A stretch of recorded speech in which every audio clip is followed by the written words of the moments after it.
ఆ కేపాల్పై కేసట తనను లైంగికంగా వేధించాలని యువతి ఫిర్యాదు చేసినట. ముసలాయన అయిపోయింది ఆయన కేపాల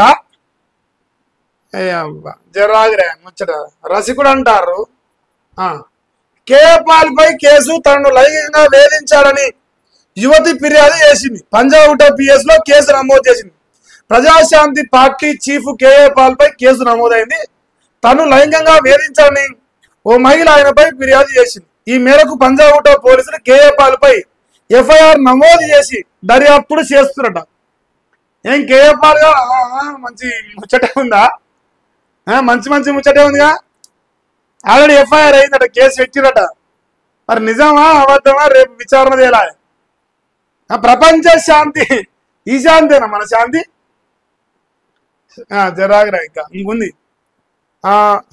కేఏపాల్ కంపెనీలో నైట్ షిఫ్ట్ లో పనిచేస్తున్న ఓ యువతడ తను లైంగికంగా వేధిస్తున్నారని సి టీమ్ ను ఆశ్రయించింది. దీనికి సంబంధించిన ఆధారాలను వారికి అందజేసినట్టు బాధితురాలు తెలిపింది.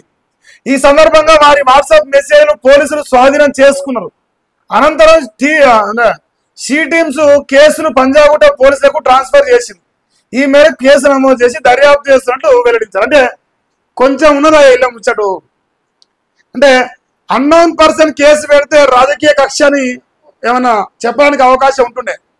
కానీ ఇక్కడ ఒక ముచ్చట ఏంటంటే ఆమె ఆల్రెడీ మన కేఏపాల్ కంపెనీలో ఎంప్లాయీ అంట. ఎంప్లాయీగా పనిచేస్తూ మరి జీతం చేస్తాను నైట్ డ్యూటీ అట. నైట్ డ్యూటీ పెట్టాడు కాక మరి నైట్ డ్యూటీ పెట్టినప్పుడు మరి మెసేజ్ చేసినట్ట వాట్సాప్లల్లా. ఇక ఆమె దగ్గర ఉన్న ఆధారాలు మీట కేఏపాల్ కౌనేపాల్ అవుతారా మరి ఏమవుతాడో చూడాలి. సో కేఏపాల్ పైన ఒక లైంగిక కేసు పడ్డది, ఎఫ్ఐఆర్ అయ్యింది. ఆమె సిటీను ఆశ్రయించింది, మన కాకకు సంబంధించిన డీటెయిల్స్ ఇచ్చింది. ప్రపంచాన్ని శాంతి చేస్తున్న శాంతి దూతకు మరి మంచి గండమే వచ్చింది. శాంతి దూతకు లైంగిక దాడి గండం వచ్చింది. మరి ఈ గండానికి వెళ్ళి బయటపడతాడా అంటే ఆ క్రాకు మైండ్తో ఏమన్నా ఆగం అవుతాడా తెలియదు. మరి రేపు ఉదయం చేసి రాస్తారా మరి వార్తను. కేఏపాల్ అయితే మంచి వయసు అయిపోయినా ఇంకా మంచి ఫామ్లో ఏమన్నా అనిపిస్తాను నాకు.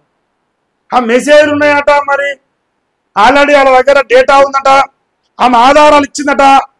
ఆధారాలు చూసి ఎంతో అందులో ఏమన్నా అనుకూలంగా ఉంటే చట్ట ప్రకారంగా చర్యలు తీసుకుంటారు కదా పోలీసులు. సో సిటీ నుంచి పంజాగుట్ట షిఫ్ట్ చేసి కాక ఏం చేసిండు ఏం చేయలేదు, నిజమా అబద్ధమా అన్ని ఎంక్వైరీ చేసుకుని ఎఫ్ఐఆర్ చేసిండు. ప్రాథమికంగా చేసిరు. మరి కాక బయటపడతామని మీరు అనుకుంటారో చెప్పు నాకు. బయటపడాలి పాపం మంచోడు. ఇంతవరకు వార్త ఉన్నది.